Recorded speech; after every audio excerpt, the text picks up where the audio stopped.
Olá, vamos iniciar o nosso encontro número 17 sobre o livro Um Novo Mundo, o Despertar de uma Nova Consciência de Eckhart Tolle. Continuando então, capítulo 7, Descobrindo Quem Somos Realmente. Gnote Sealton, não sei como pronunciei isso, conhece-te a ti mesmo. Estas palavras estavam inscritas acima da entrada do templo de Apolo, em Delfos, lugar do oráculo sagrado. Na Grécia Antiga, as pessoas visitavam o oráculo, esperando descobrir o que o destino lhes reservava ou o que fazer em determinada situação. É provável que a maioria delas lesse essa frase sem compreender o que ela indicava uma verdade mais profunda do que qualquer outra coisa que o oráculo pudesse dizer. Talvez os visitantes também não compreendessem que, por mais importante que fosse a revelação, ou exatas as informações que recebessem, elas acabariam por se mostrar inúteis, não os salvariam de infelicidades futuras, nem de sofrimentos criados por eles mesmos. Caso deixassem de encontrar a verdade contida na exortação, conhece-te a ti mesmo. O significado implícito dessas palavras é: antes de qualquer indagação, faça a pergunta fundamental da sua vida: quem sou eu? E essa pergunta, ela nos acompanha desde que nós nos conhecemos por gente, né? Desde cedo a gente já fica questionando, né? Quem somos, de onde viemos, para que estamos aqui, né? Então, a pergunta mais importante é essa: quem sou eu? Todas as outras questões, né, levam a questões egóicas, né? A maioria das perguntas que as pessoas fazem aos oráculos, né, estão tentando resolver os problemas, entre aspas, da pessoa. E essa questão fundamental, quem sou eu, trata do reconhecimento de quem se é, na verdade, né? Ok. As pessoas inconscientes, e muitas permanecem nesse estado, presas ao ego ao longo de toda a sua existência, rapidamente nos dirão quem elas são. Seu nome, sua ocupação, sua história pessoal, a forma ou a condição do seu corpo e qualquer outra coisa com a qual se identifiquem. Outras podem parecer mais evoluídas porque se consideram almas imortais ou espíritos divinos. Mas será que elas conhecem o fato a si mesmas? Ou será que elas apenas acrescentaram alguns conceitos espiritualistas ao conteúdo da sua mente? Conhecer a si mesmo é algo muito mais profundo do que a adoção de um conjunto de ideias ou crenças. As ideias e crenças espirituais podem, no máximo, ser indicadores úteis, no entanto, poucas vezes têm o poder de desalojar os conceitos centrais mais firmemente estabelecidos de quem pensamos que somos, os quais fazem parte do condicionamento da mente humana. O profundo autoconhecimento não tem nada a ver com nenhuma ideia que esteja flutuando em torno da nossa mente. Conhecer a nós mesmos é estarmos enraizados no ser, em vez de estarmos perdidos na nossa mente. Né? Quando a pessoa está voltada para fora, né, ela está tentando conhecer aquilo que ela não é. Quando ela se volta para dentro, aí é que ela está tentando entender quem ela é realmente.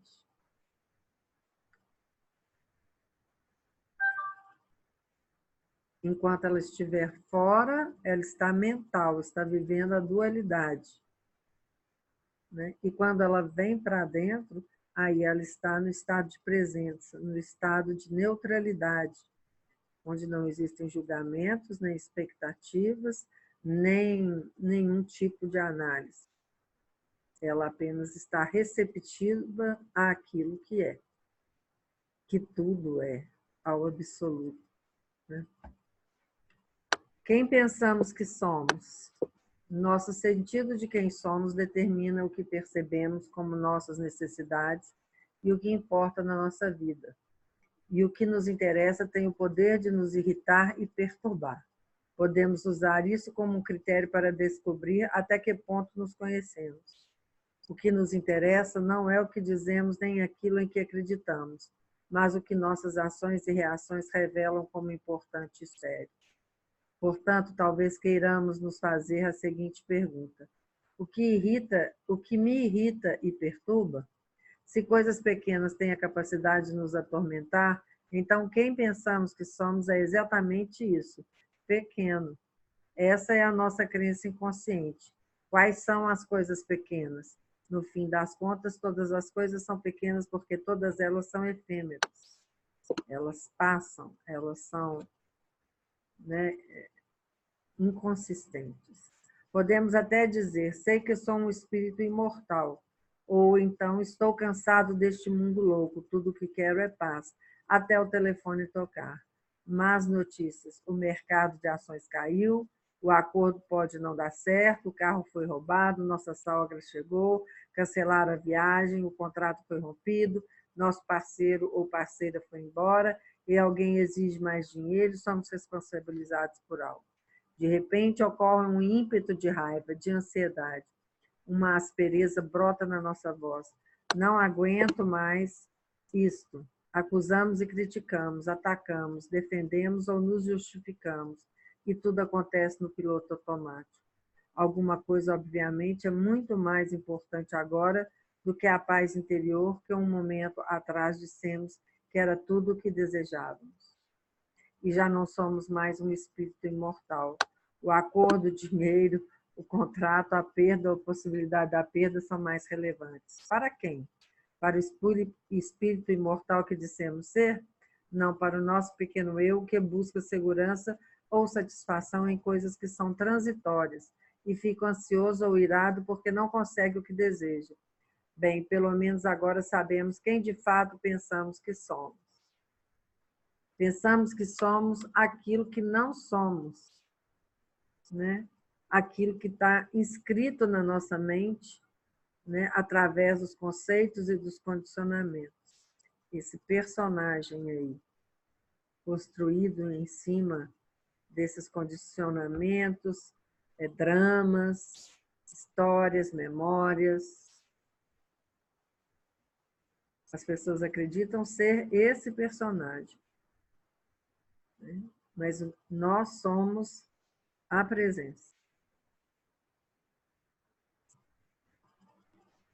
Somos a observação desse acontecer, desse eu menor também, né? Desse falso eu. A observação que somos é que está aí, observando tudo isso aí acontecer, emergir e também solapar, né? Colapsar. Está sempre presente, sempre eterno ali. Se a paz é de fato aquilo que desejamos, então devemos escolhê-la. Se ela fosse mais importante para nós do que qualquer outra coisa, e se nós nos reconhecêssemos de verdade como um espírito em vez de um pequeno eu, permaneceríamos sem a reagir e num absoluto estado de alerta quando confrontados com pessoas ou circunstâncias desafiadoras. Aceitaríamos de imediato a situação e assim nos tornaríamos um com ela, em vez de nos separarmos dela. Depois da nossa atenção consciente surgiria uma reação. Quem nós somos, consciência, e não quem pensamos que somos, um pequeno eu, estaria reagindo. E seria algo poderoso e eficaz, e não faria de ninguém nem de uma situação um inimigo. Porque a consciência em si, ela é neutra. Ela observa sem julgar, né? E ela intui se deve atuar ou não. E quando atua, não atua visando o eu pessoal, não atua visando receber algo em troca, né? A ter satisfeito os desejos desse eu pequeno. A atuação da consciência é sempre em prol da totalidade, da unidade. E ela não vê ninguém como um inimigo, né? Ela vê a situação assim como ela é. Vê todas as pessoas na sua essência e também os personagens que elas acreditam ser. E ao perceber o personagem, ela sabe que aquele personagem é baseado em conceitos, em uma história, em uma memória, que é irreal.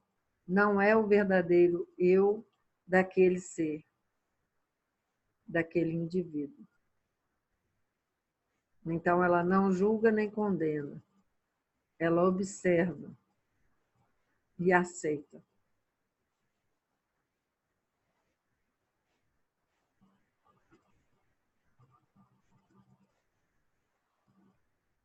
O mundo sempre se assegura de impedir que nos enganemos por muito tempo sobre quem de fato pensamos que somos, nos mostrando o que realmente é importante para nós.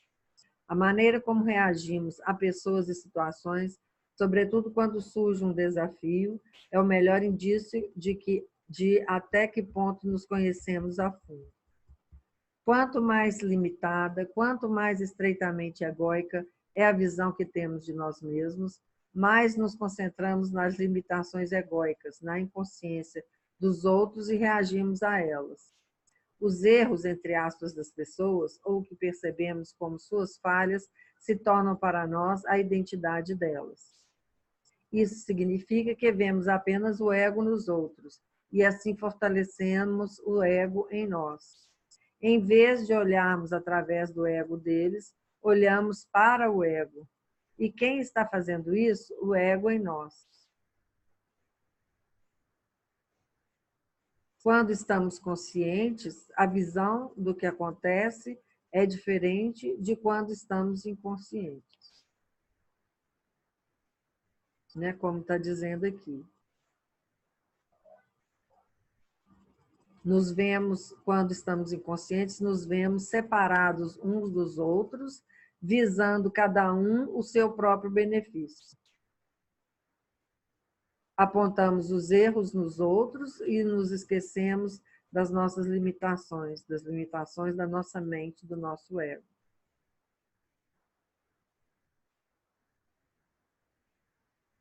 Quanto mais nos voltamos para o nosso verdadeiro eu, né, para a nossa consciência, para quem somos, né, de verdade, a nossa visão vai ficando cada vez mais ampla. E vamos perceber o que é real e o que não é, o que é ego e o que não é. Sem julgar, apenas constatando. Quanto mais limitada, quanto mais estreitamente egóica é a visão que temos de nós mesmos, mais nos concentramos nas limitações egóicas, na inconsciência dos outros e reagimos a elas. Eu já li esse pedaço aqui.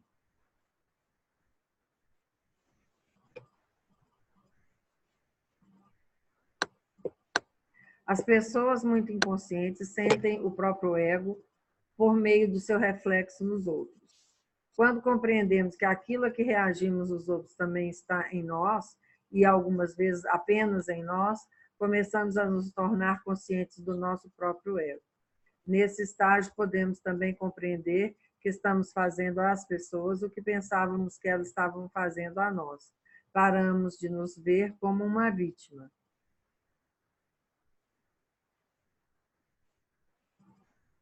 Às vezes, aquilo que nós estamos projetando no outro, né? A projeção que estamos vendo, né?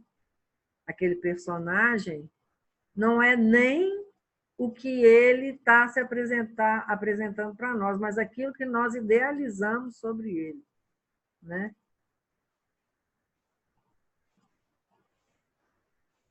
A imagem que nós temos do outro é uma imagem que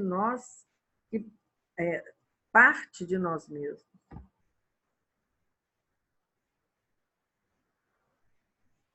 Nós não somos o ego, portanto, quando nos tornamos conscientes do ego em nós, isso não significa que sabemos quem somos. Isso quer dizer que sabemos quem não somos. Mas é por meio do conhecimento de quem não somos que o maior obstáculo ao verdadeiro conhecimento de nós mesmos é removido. Então, por isso é que é importante nós estarmos receptivos para perceber quem nós não somos, né? Para perceber a sombra, o ego, o corpo de dor, né? Porque percebendo o corpo de dor, percebendo o ego, nós não nos identificamos mais com aquilo. Sabemos que não somos mais aquilo. Não somos mais, não, nunca fomos, né? E nos desidentificamos e aquilo ali se dissolve. Ninguém pode nos dizer quem somos. Seria apenas outro conceito, portanto, não nos faria mudar. Quem nós somos não requer crença. Na verdade, toda crença é um obstáculo. Isso não existe nem mesmo nossa compreensão, uma vez que já somos quem somos. No entanto, sem a compreensão, quem nós somos não brilha nesse mundo. Permanece na dimensão não manifestada, que, é claro, é seu verdadeiro lar.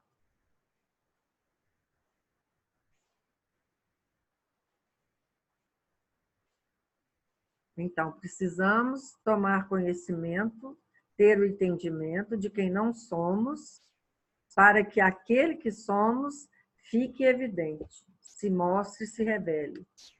Nós somos, então, como uma pessoa aparentemente pobre, que não sabe que tem uma conta de 100 milhões de reais no banco.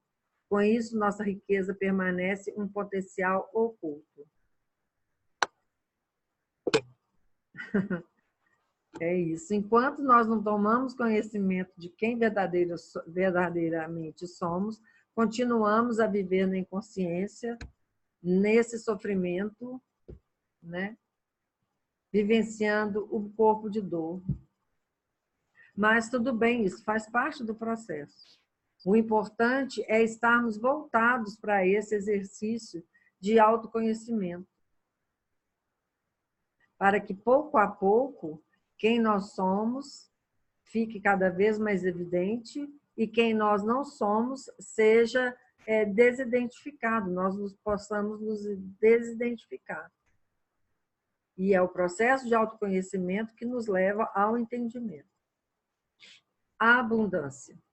Quem nós pensamos que somos está intimamente ligado a como nos consideramos tratados pelos outros. Muitas pessoas se queixam de que não recebem um tratamento bom o bastante.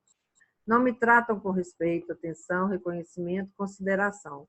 Tratam-me como se eu não tivesse valor, elas dizem.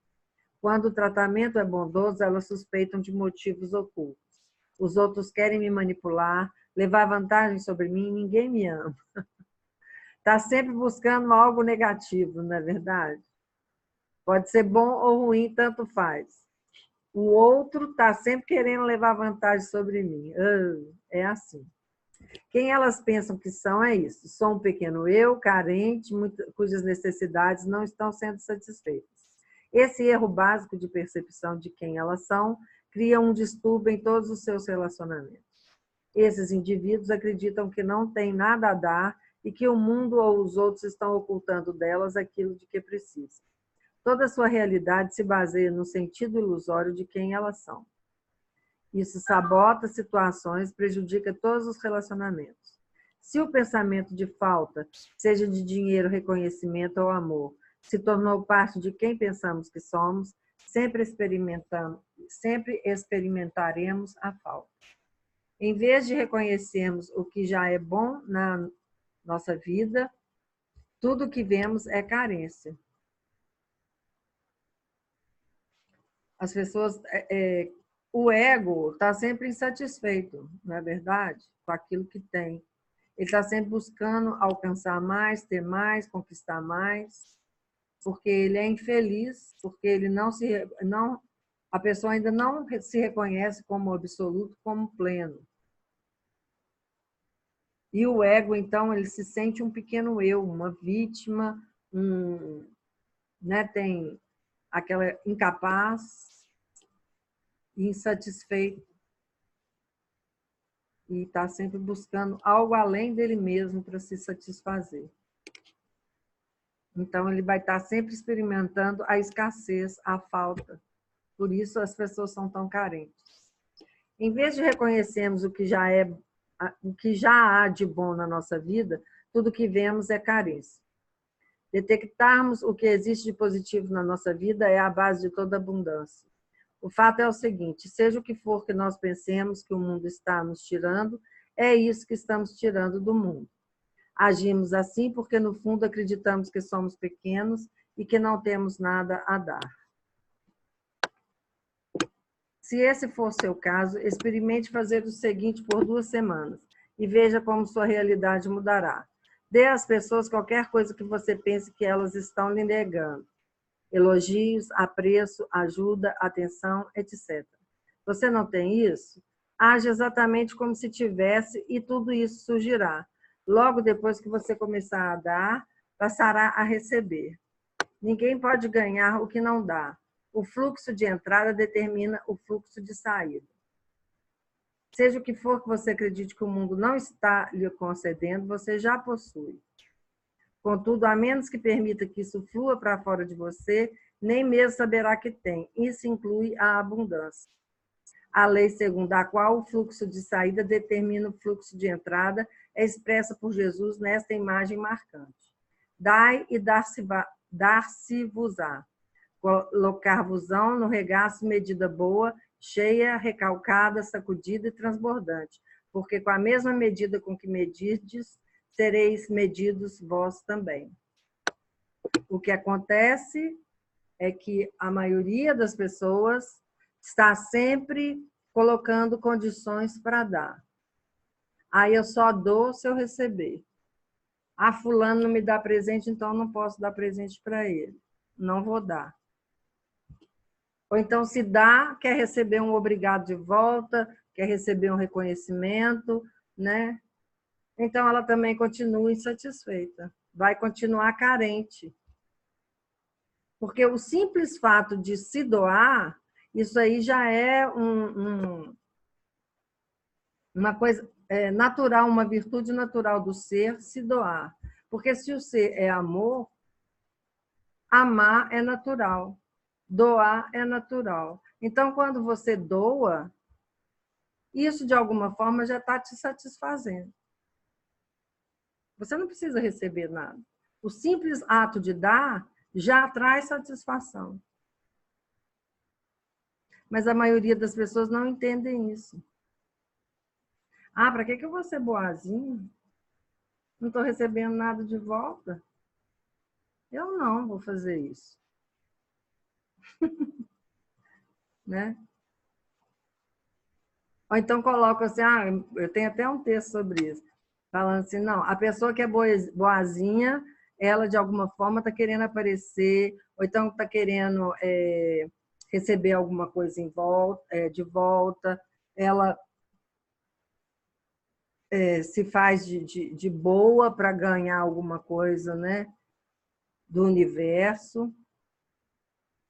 Tudo bem, tem algumas pessoas que sim, mas tem outras que não, elas estão simplesmente atuando assim, naturalmente se doando, sendo voluntárias para ajudar os outros, se compadecendo da dor dos outros, ajudando os outros sem querer nada de volta. Simplesmente estão fazendo, atuando naturalmente, porque o ser delas é amor, elas estão amando ali, estão se doando, e está tudo bem, elas são felizes assim, porque elas não esperam nada de volta. Então, isso aqui, ó, dai e dar-se-vos-á, né, que Jesus disse. O universo vai te suprir, vai continuar te suprindo, porque é assim. A abundância divina, ela é presente. É a bem-aventurança que a gente fala, né?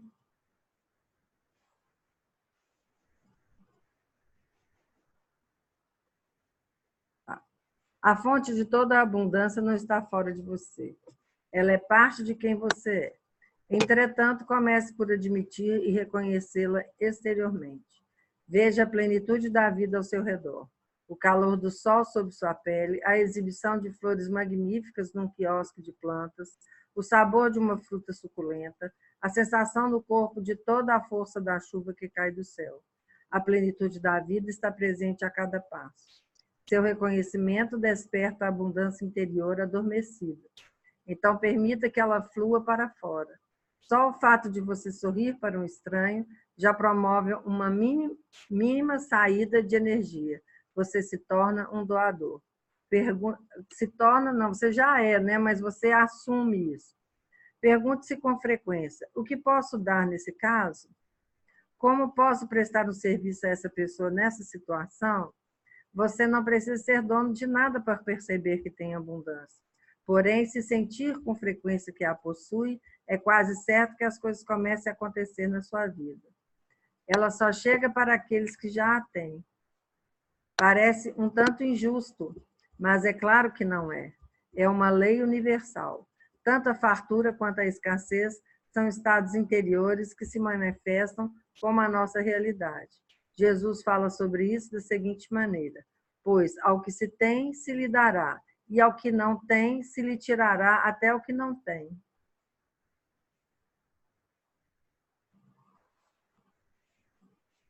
Né? Aquele que julga que não tem, vai ser lhe tirado até o que não tem, porque isso acontece na mente dele. Porque na mente dele, ele tem isso aqui, tem pouca coisa, né? Então, por mínima coisa que a coisa vai, ele não aceita que aquela coisa está se indo. Ele acha que aquilo ali faz parte dele, sendo que nós somos o todo. Então, nós não perdemos nada, porque nós não temos nada pessoalmente falando. Nós estamos apenas usufruindo daquilo que o universo nos oferece.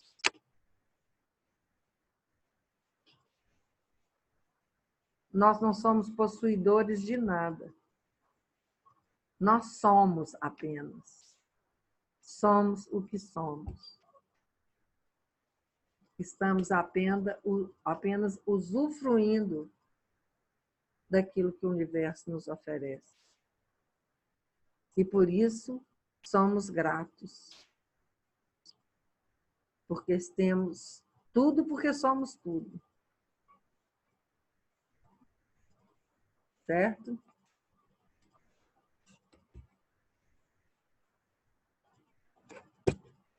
Conhecendo a nós mesmos e sobre nós mesmos. Talvez não queiramos nos conhecer porque sentimos medo do que podemos descobrir. Muitos indivíduos têm um temor secreto de que sejam maus, mas nada que uma pessoa possa vir a saber a seu respeito é ela. Nada que venha a conhecer sobre si mesma é ela. Embora alguns indivíduos não queiram saber quem são por causa do temor, outros têm uma curiosidade insaciável a seu próprio respeito e desejam descobrir cada vez mais. Há quem seja tão fascinado por si mesmo que passe anos fazendo psicanálise, mergulhando em todos os aspectos da sua infância, descobrindo medos e desejos secretos, encontrando camadas e mais camadas de complexidade na constituição de sua personalidade e de seu caráter. Depois de 10 anos, o terapeuta pode ficar cansado desse cliente, da sua história, e lhe dizer que a análise acabou. Talvez ele o mande embora com um dossiê de 5.000 páginas e lhe diga: tudo isso é sobre você, isso é o que você é. Quando a pessoa carrega a pesada pasta para casa, sua satisfação inicial de finalmente conhecer a si mesma é logo substituída por um sentimento de insatisfação e por uma suspeita insidiosa de que deve haver mais coisas sobre quem ela é do que aquilo. E, na verdade, existe mais, talvez não em termos quantitativos, mas de fatos, e sim na dimensão qualitativa da profundidade. Não há nada de errado com a psicanálise, nem com o fato de alguém descobrir mais a respeito do seu passado, desde que não confunda conhecer sobre si mesmo com ali sobre, está em itálico, sobre si mesmo com conhecer a si mesmo. O dossiê de 5.000 páginas é sobre a pessoa, sobre o personagem. O conteúdo da sua mente que é condicionado pelo passado, pelas memórias, né? Seja o que for que ela venha a aprender pela psicanálise ou pela observação de si mesma, será sobre ela, não é ela. É conteúdo e não essência. Ir além do ego é sair do conteúdo. Conhecer a nós mesmos é ser nós mesmos. E ser nós mesmos é pararmos de identificar com o conteúdo, de identificar com essa história. Muita coisa pode ser explicada, né? Você entender. Mas chega um momento que você tem que abandonar todo esse conhecimento. Porque o que você vive aqui e agora não depende da sua memória. Tudo que a gente está lendo aqui, esse livro aqui, não depende da nossa memória. Claro, nós aprendemos a ler o significado das letras, das palavras, para que juntar esse monte de símbolos, formar palavras e as palavras transmitirem uma ideia. Aí tudo bem, mas nós não vamos ficar presos a isso. Nós utilizamos aquilo, né? E aquilo ali vai se tornar um conhecimento. E do conhecimento vai vir um entendimento. Mas nós não temos que ter apego a isso. Se você é um engenheiro, você estudou para ser engenheiro, tudo bem. Você tem aquele processo de aprendizado da matemática, tudo bem. Isso é uma coisa que você utiliza, mas não deve ter apego a isso. Você utiliza para exercer o seu trabalho. É o trabalho da pessoa ali, a sua função. Mas não tem que ter apego àquilo. Tanto que as coisas vão mudando. O conhecimento que você teve quando você fez faculdade é uma coisa, depois de 20 anos é outro. Não é verdade? As coisas vão mudando. A pessoa tem que estar sempre aberta, né? Para as coisas novas.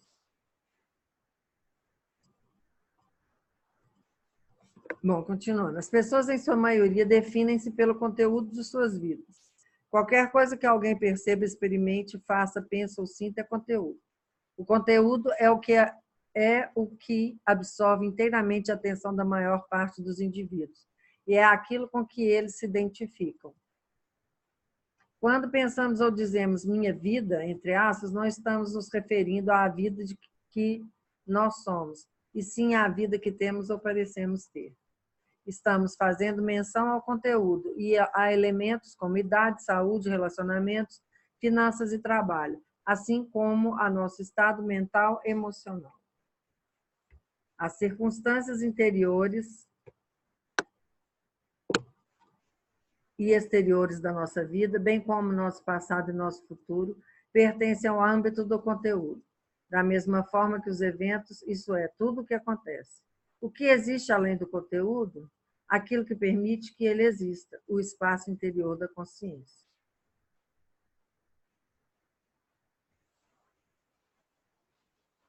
Nós somos além de tudo isso, de todo esse conhecimento,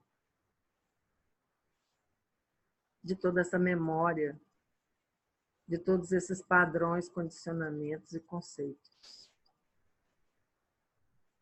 E tudo surge dessa consciência, para que nós tomemos consciência da nossa consciência.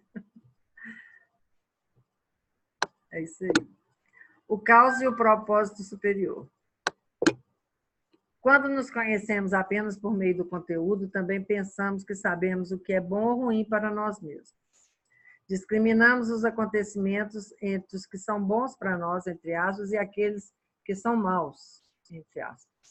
Essa é uma percepção fragmentada da unicidade da vida, na qual tudo está interligado, em que cada acontecimento tem seu lugar e sua função dentro da totalidade. Contudo, a totalidade é mais do que a aparência superficial das coisas, mais do que a soma total das suas partes, mais do que qualquer coisa que nossa vida e o mundo contêm.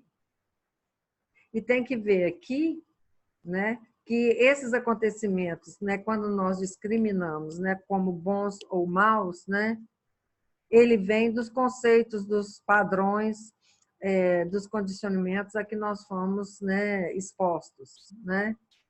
E esses condicionamentos, né, essa visão foi colocada por alguém, por uma visão relativa. Esses condicionamentos que nós recebemos aqui, né, durante a nossa existência, são diferentes dos condicionamentos dos outros lá na China. Agora, lá, na essência, os outros somos nós mesmos, independente desses condicionamentos. Os nossos e os deles.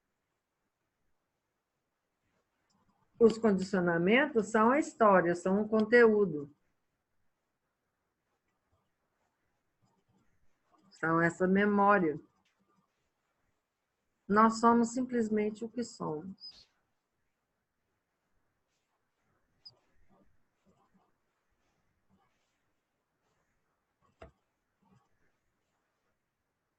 Por trás da sucessão de acontecimentos, algumas vezes aparentemente aleatórios ou até mesmo caóticos da nossa vida, assim como do mundo, acontece de maneira oculta o desenrolar de uma ordem e de um propósito superiores. Há um ditado zen que expressa isso de forma maravilhosa. A neve cai, cada floco no lugar adequado. Nunca seremos capazes de compreender essa ordem superior pensando nela, porque tudo o que pensamos é conteúdo. No entanto, ela emana da dimensão sem forma da consciência, da inteligência universal. Ainda assim, podemos vislumbrá-la. Mais do que isso, somos capazes de ficar alinhados com ela, ou seja, de atuarmos como participantes conscientes do desenvolvimento desse propósito superior. Quando nós estamos no estado meditativo, quer dizer, no estado de observação plena, nós podemos vislumbrar o manifestar da consciência no plano da manifestação, né? Na realidade aqui, entre aspas, no mundo manifesto. Assim, nós estamos alinhados com essa consciência superior, de onde tudo é emanado, né? Da fonte. Nós somos essa fonte. E para estarmos alinhados e compreendendo, né, que nós somos isso, precisamos estar abertos e neutros nesse estado de presença, nesse estado de meditação plena. Quando vamos a uma floresta que não sofreu a interferência do homem, nossa mente pensante vê apenas desordem e caos ao nosso redor. Ela não é capaz nem mesmo de diferenciar o que é vida bom do que é morte mal. Uma vez que, por toda parte, a nova vida cresce a partir da matéria putrefata e em decomposição. Não existe, né, a morte, né? Não existe mal e bom, tudo é, né? Tudo faz parte. Apenas se nos mantivermos silenciosos o bastante internamente e o ruído do pensamento ceder, é que poderemos tomar consciência de que existe uma harmonia oculta ali, uma sacralidade, uma ordem superior em que tudo tem seu lugar perfeito e não poderia ser outra coisa a não ser o que é da maneira como é. A mente sente-se mais à vontade num parque paisagístico porque foi planejada pelo pensamento. Ela não cresceu organicamente. Nesse parque existe uma ordem que a mente é capaz de entender. Na floresta há uma ordem incompreensível, que para ela se parece com o caos. Está além das categorias mentais de bom e mal. Não conseguimos apreendê-la por meio do pensamento. No entanto, podemos senti-la quando deixamos de lado. Ficamos silenciosos e atentos e não tentamos entender nem explicar. O estado, né, de plenitude, quando nós estamos em meio à natureza, com abertura e receptividade, né? É um estado incrível de completude. Nós nos sentimos ali, vivos ali, porque nós nos sentimos parte daquilo. Nos sentimos parte daquela natureza. Somos a natureza ali naquele instante.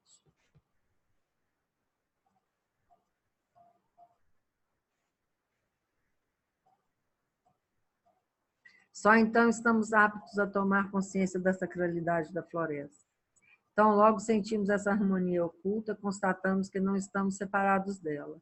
E, nesse momento, nos tornamos um participante consciente dessa sacralidade.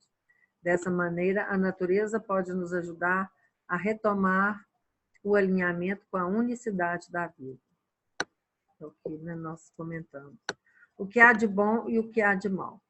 A certa altura da vida, a maioria das pessoas se torna consciente de que não existem apenas nascimento, crescimento, sucesso, boa saúde, prazer e vitórias, mas também perda, fracasso, doença, envelhecimento, decadência, dor e morte. Convencionalmente, esses aspectos são rotulados de bons e maus, ordem e desordem. O significado da nossa vida costuma estar associado ao que consideramos bom.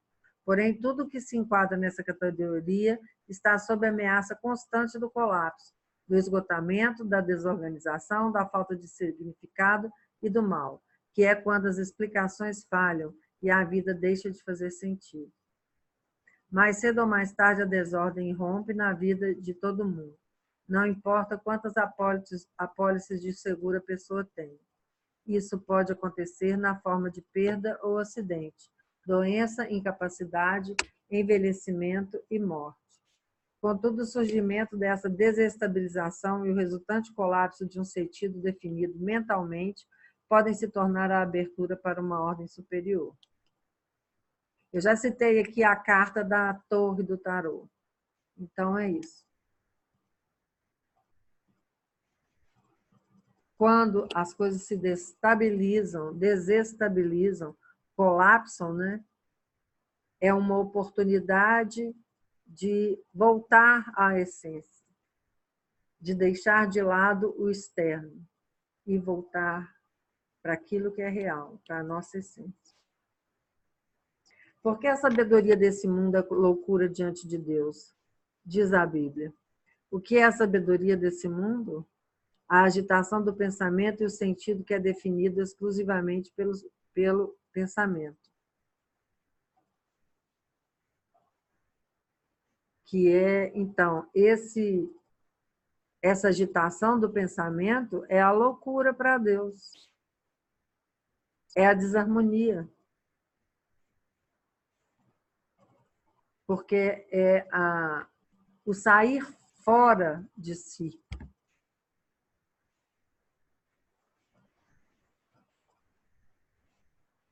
O pensamento isola situações ou acontecimentos e os chama de bons ou maus, como se eles tivessem uma existência separada.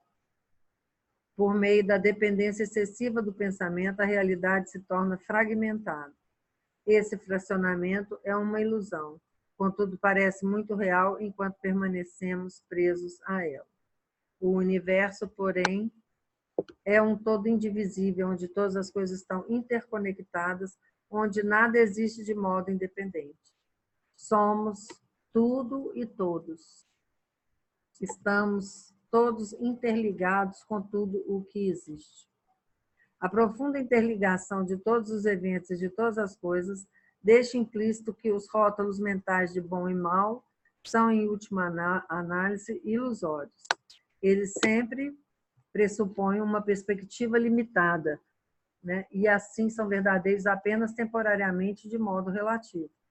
Isso é ilustrado pela história de um homem sensato que ganha um automóvel caro no sorteio. Sua família e seus amigos ficam muito felizes por ele e chegam para comemorar. Não é ótimo, diz um deles, você tem tanta sorte. O homem sorri e responde, pode ser. Durante algumas semanas ele se diverte dirigindo o carro, até que um dia um motorista bêbado provoca uma batida no cruzamento e o homem vai parar no hospital com vários ferimentos. Ao visitá-lo, a família e os amigos comentam: isso foi realmente uma infelicidade. De novo, o homem sorri e diz: pode ser. Enquanto ele ainda está no hospital, certa noite ocorre um deslizamento de terra e sua casa é tragada pelo mar. Mais uma vez, os amigos aparecem no dia seguinte e observam.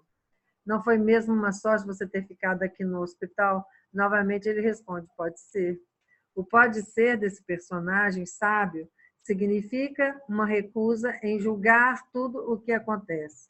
Em vez de avaliar os eventos, ele os aceita e, dessa maneira, entra em alinhamento consciente com a ordem superior.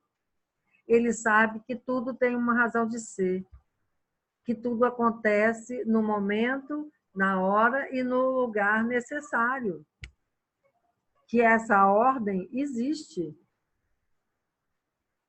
né? Que o aparente caos não existe.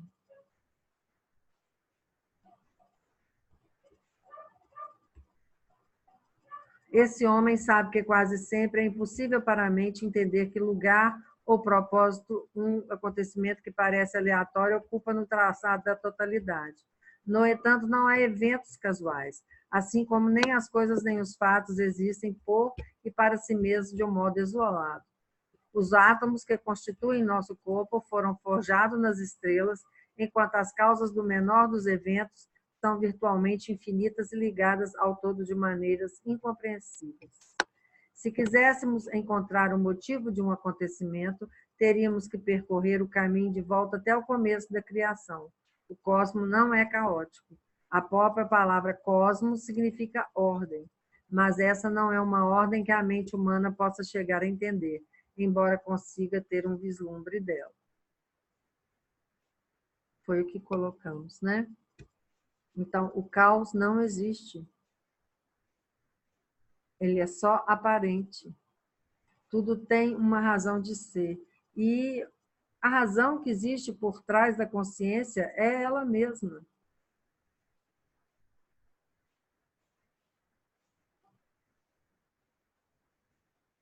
É o imanifesto se tornando manifesto,